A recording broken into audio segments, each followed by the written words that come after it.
أتى أمر الله فلا تستعجلوه سبحانه وتعالى عما يشركون. ينزل الملائكة بالروح من أمره على من يشاء من عباده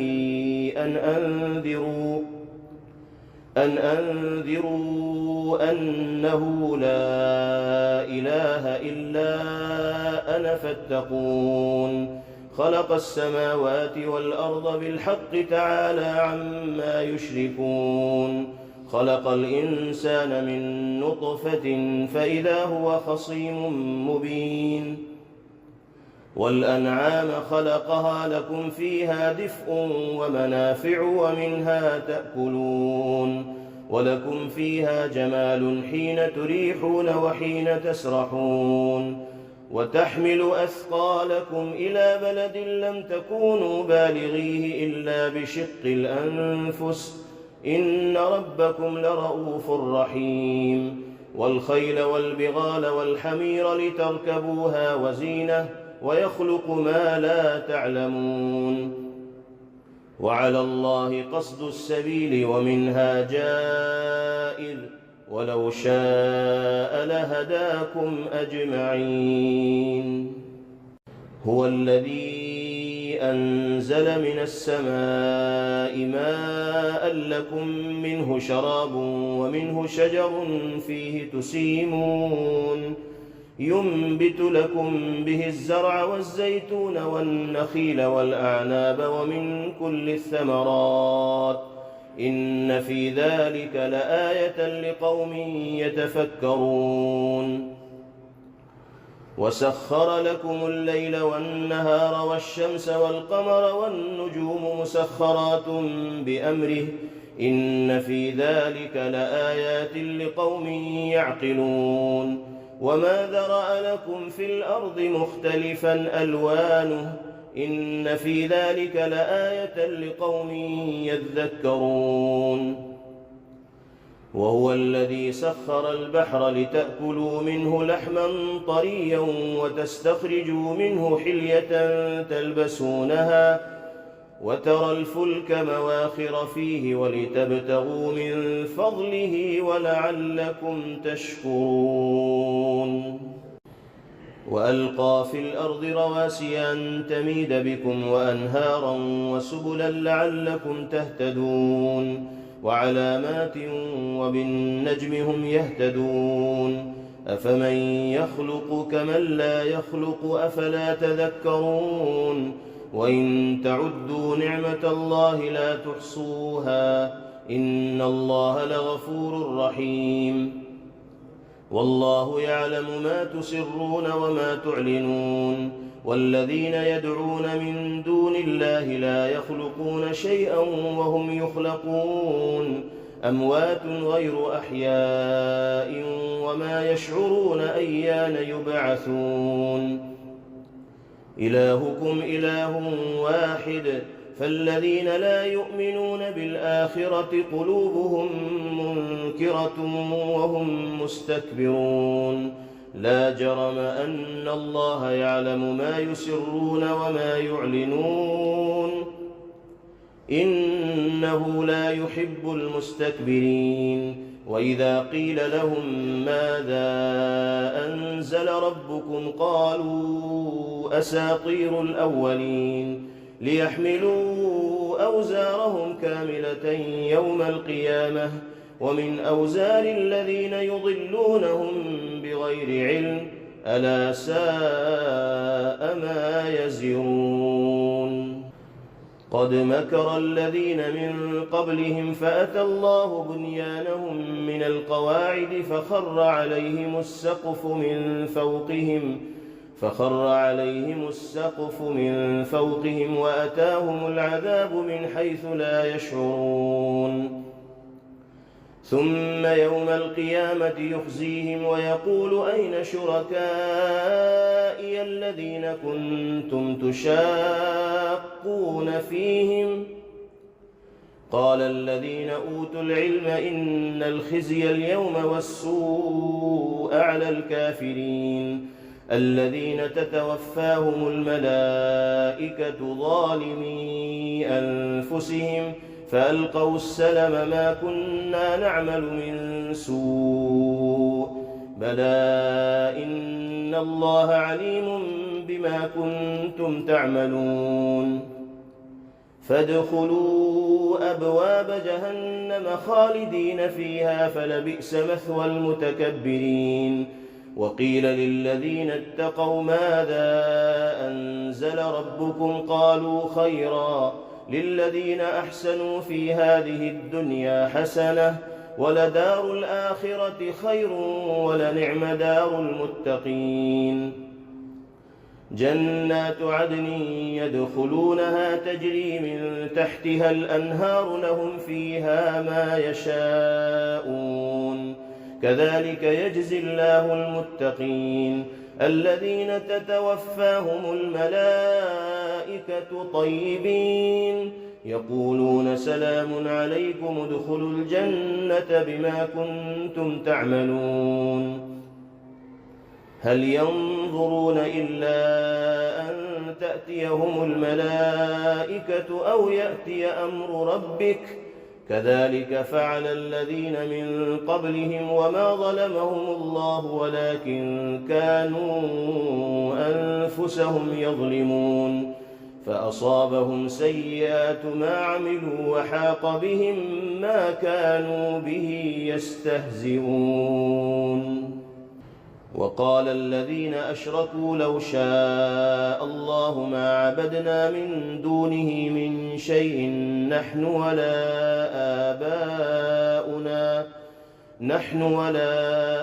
آباؤنا ولا حرمنا من دونه من شيء كذلك فعل الذين من قبلهم فهل على الرسل إلا البلاغ المبين ولقد بعثنا في كل أمة رسولا أن اعبدوا الله واجتنبوا الطاغوت فمنهم من هدى الله ومنهم من حقت عليه الضلالة فسيروا في الأرض فانظروا كيف كان عاقبة المكذبين إن تحرص على هداهم فإن الله لا يهدي من يضل وما لهم من ناصرين وأقسموا بالله جهد أيمانهم لا يبعث الله من يموت بلى وعدا عليه حقا ولكن أكثر الناس لا يعلمون ليبين لهم الذي يختلفون فيه وليعلم الذين كفروا أنهم كانوا كاذبين إنما قولنا لشيء إذا أردناه أن نقول له كن فيكون والذين هاجروا في الله من بعد ما ظلموا لنبوئنهم في الدنيا حسنة ولأجر الآخرة أكبر لو كانوا يعلمون الذين صبروا وعلى ربهم يتوكلون وما أرسلنا من قبلك إلا رجالا نوحي إليهم فاسألوا أهل الذكر إن كنتم لا تعلمون بالبينات والزبر وأنزلنا إليك الذكر لتبين للناس ما نزل إليهم ولعلهم يتفكرون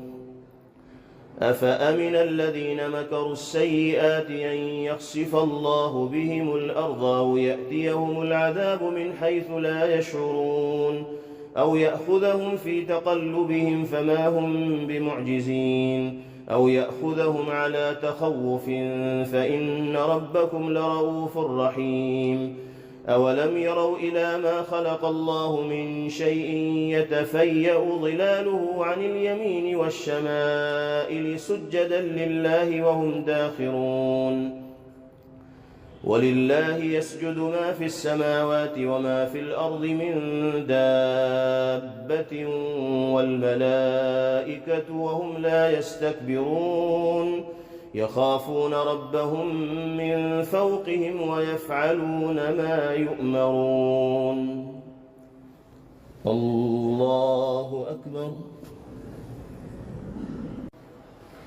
وقال الله لا تتخذوا إلهين اثنين إنما هو إله واحد فإياي فارهبون وله ما في السماوات والأرض وله الدين واصبا أفغير الله تتقون وما بكم من نعمة فمن الله ثم إذا مسكم الضر فإليه تجأرون ثم إذا كشف الضر عنكم إذا فريق منكم بربهم يشركون ليكفروا بما آتيناهم فتمتعوا فسوف تعلمون ويجعلون لما لا يعلمون نصيبا مما رزقناهم تالله لتسألن عما كنتم تفترون ويجعلون لله البنات سبحانه ولهم ما يشتهون وإذا بشر أحدهم بالأنثى ظل وجهه مسودا وهو كظيم يتوارى من القوم من سوء ما بشر به أيمسكه على هون أم يدسه في التراب ألا ساء ما يحكمون للذين لا يؤمنون بالآخرة مثل السوء ولله المثل الأعلى وهو العزيز الحكيم ولو يؤاخذ الله الناس بظلمهم ما ترك عليها من دابة ولكن يؤخرهم إلى أجل مسمى فإذا جاء أجلهم لا يستأخرون ساعة ولا يستقدمون ويجعلون لله ما يكرهون وتصف ألسنتهم الكذب أن لهم الحسنى لا جرم أن لهم النار وأنهم مفرطون تالله لقد أرسلنا إلى من قبلك فزين لهم الشيطان أعمالهم وهو وليهم اليوم ولهم عذاب أليم وما أنزلنا عليك الكتاب إلا لتبين لهم الذي اختلفوا فيه وهدى ورحمة لقوم يؤمنون والله أنزل من السماء ماء فأحيا به الأرض بعد موتها إن في ذلك لآية لقوم يسمعون وإن لكم في الأنعام لعبرة نسقيكم مما في بطونه من بين فرث ودم لبنا خالصا سائغا للشاربين ومن ثمرات النخيل والأعناب تتخذون منه سكرا ورزقا حسنا إن في ذلك لآية لقوم يعقلون وأوحى ربك إلى النحل أن اتخذي من الجبال بيوتا ومن الشجر ومما يعرشون ثم كلي من كل الثمرات فاسلكي سبل ربك ذللا يخرج من بطونها شراب مختلف ألوانه فيه شفاء للناس إن في ذلك لآية لقوم يتفكرون والله خلقكم ثم يتوفاكم ومنكم من يرد إلى أرذل العمر لكي لا يعلم بعد علم شيئا إن الله عليم قدير والله فضل بعضكم على بعض في الرزق فما الذين فضلوا براد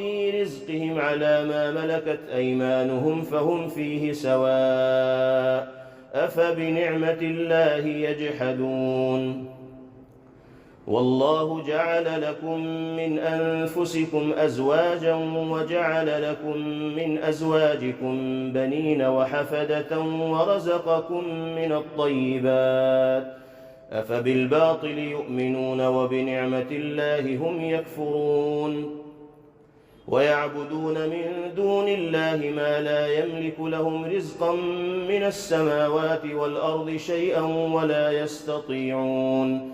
فلا تضربوا لله الأمثال إن الله يعلم وأنتم لا تعلمون. ضرب الله مثلا عبدا مملوكا لا يقدر على شيء ومن رزقناه منا رزقا حسنا فهو ينفق منه سرا وجهرا هل يستوون؟ الحمد لله بل أكثرهم لا يعلمون. وضرب الله مثلا رجلين أحدهما أبكم لا يقدر على شيء وهو كل على مولاه أينما يوجهه لا يأتي بخير هل يستوي هو ومن يأمر بالعدل وهو على صراط مستقيم. ولله غيب السماوات والأرض وما أمر الساعة إلا كلمح البصر أو هو أقرب إن الله على كل شيء قدير. والله أخرجكم من بطون أمهاتكم لا تعلمون شيئا وجعل لكم السمع والأبصار والأفئدة لعلكم تشكرون. ألم يروا إلى الطير مسخرات في جو السماء ما يمسكهن إلا الله إن في ذلك لآيات لقوم يؤمنون. والله جعل لكم من بيوتكم سكنا وجعل لكم من جلود الأنعام بيوتا تستخفونها يوم ظعنكم ويوم إقامتكم ومن أصوافها وأوبارها وأشعارها أثاثا ومتاعا إلى حين. والله جعل لكم مما خلق ظلالا وجعل لكم من الجبال أكنانا وجعل لكم سرابيل تقيكم الحر وسرابيل تقيكم بأسكم كذلك يتم نعمته عليكم لعلكم تسلمون. فإن تولوا فإنما عليك البلاغ المبين. يعرفون نعمة الله ثم ينكرونها وأكثرهم الكافرون. ويوم نبعث من كل أمة شهيدا ثم لا يؤذن للذين كفروا ولا هم يستعتبون. وإذا رأى الذين ظلموا العذاب فلا يخفف عنهم ولا هم ينظرون. وإذا رأى الذين أشركوا شركاءهم قالوا ربنا هؤلاء شركاؤنا الذين كنا ندعو من دونك فألقوا إليهم القول إنكم لكاذبون. وألقوا إلى الله يومئذ السلم وضل عنهم ما كانوا يفترون. الذين كفروا وصدوا عن سبيل الله زدناهم عذابا فوق العذاب بما كانوا يفسدون. ويوم نبعث في كل أمة شهيدا عليهم من أنفسهم وجئنا بك شهيدا على هؤلاء ونزلنا عليك الكتاب تبيانا لكل شيء وهدى ورحمة وبشرى للمسلمين.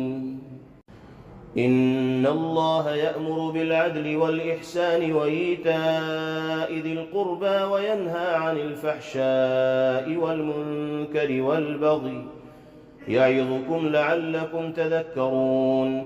وأوفوا بعهد الله إذا عاهدتم ولا تنقضوا الأيمان بعد توكيدها وقد جعلتم الله عليكم كفيلا إن الله يعلم ما تفعلون. ولا تكونوا كالتي نقضت غزلها من بعد قوة أنكاثا تتخذون أيمانكم دخلا بينكم أن تكون أمة هي أربى من أمة إنما يبلوكم الله به وليبينن لكم يوم القيامة ما كنتم فيه تختلفون. ولو شاء الله لجعلكم أمة واحدة ولكن يضل من يشاء ويهدي من يشاء ولتسألن عما كنتم تعملون. ولا تتخذوا أيمانكم دخلا بينكم فتزل قدم بعد ثبوتها وتذوقوا السوء بما صددتم عن سبيل الله ولكم عذاب عظيم. ولا تشتروا بعهد الله ثمنا قليلا، إنما عند الله هو خير لكم إن كنتم تعلمون. ما عندكم ينفد وما عند الله باق ولنجزين الذين صبروا أجرهم بأحسن ما كانوا يعملون. من عمل صالحا من ذكر أو أنثى وهو مؤمن فلنحيينه حياة طيبة ولنجزينهم أجرهم بأحسن ما كانوا يعملون. فإذا قرأت القرآن فاستعذ بالله من الشيطان الرجيم. إنه ليس له سلطان على الذين آمنوا وعلى ربهم يتوكلون، إنما سلطانه على الذين يتولونه والذين هم به مشركون. وإذا بدلنا آية مكان آية والله أعلم بما ينزل قالوا إنما أنت مفتر بل أكثرهم لا يعلمون. قل نزله روح القدس من ربك بالحق ليثبت الذين آمنوا وهدى وبشرى للمسلمين. ولقد نعلم أنهم يقولون إنما يعلمه بشر لسان الذي يلحدون إليه أعجمي وهذا لسان عربي مبين. إن الذين لا يؤمنون بآيات الله لا يهديهم الله ولهم عذاب أليم. إنما يفتري الكذب الذين لا يؤمنون بآيات الله وأولئك هم الكاذبون. من كفر بالله من بعد إيمانه إلا من أكره وقلبه مطمئن بالإيمان ولكن من شرح بالكفر صدرا فعليهم غضب من الله ولهم عذاب عظيم.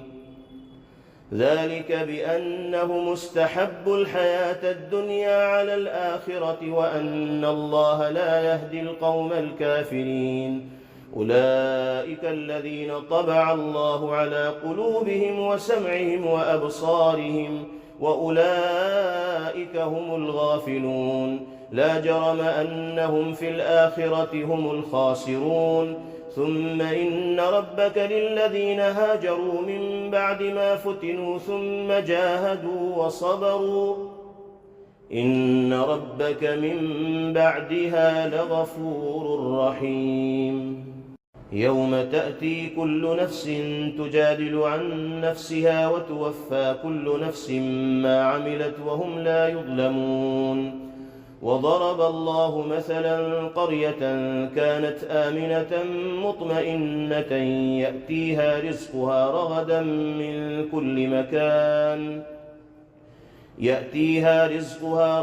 من كل مكان فكفرت بأنعم الله فأذاقها الله لباس الجوع والخوف بما كانوا يصنعون. ولقد جاءهم رسول منهم فكذبوه فأخذهم العذاب وهم ظالمون. فكلوا مما رزقكم الله حلالا طيبا واشكروا نعمة الله إن كنتم إياه تعبدون. إنما حرم عليكم الميتة والدم ولحم الخنزير وما أهل لغير الله به فمن اضطر غير باغ ولا عاد فإن الله غفور رحيم.